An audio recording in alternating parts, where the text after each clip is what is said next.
যারা আয় করছো ধরে রাখতে পারছো না, যারা আয় করতে পারছোই না, যাদের টাকা জলের মতো বেরিয়ে যাচ্ছে, আজকের এই টোটকা তোমাকে রোডপতি থেকে আরবপতি বানিয়ে দেবে, এতটাই শক্তিশালী। তার জন্য কি করতে হবে? তার জন্য তুমি এটা যে কোনো সময় করতে পারবে।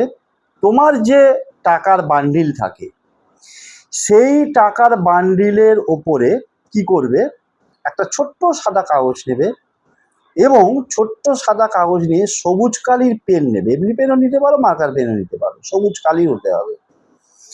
সেই সাদা কাগজের একদিকে প্রথমে একটা সিম্বল দেখাচ্ছে, দেখো ইনফিনিটি সিম্বল বলে এটাকে। এই সিম্বলটা আঁকবে, তার নিচে লিখবে 426499, তার নিচে লিখবে 318612518714। ঠিক যেভাবে স্ক্রিনে দেখাচ্ছে ঠিক ওইভাবেই লিখবে। কাগজটাকে তোমার টাকার বান্ডিলের উপরে রাখবে, রেখে গার্ডার দিয়ে একটা দিয়ে কেটে দেবে। গার্ডার দিয়ে এঁটে দিয়ে তুমি যেখানে টাকার বান্ডিলটা রাখা রেখে দাও, দেখো টাকা জীবনে ফোরাবে না, টাকা আসতেই থাকবে, আসতেই থাকবে, আসতেই থাকবে। সত্যি সত্যি তুমি হয়ে উঠবে রোডপতি থেকে আরবপতি।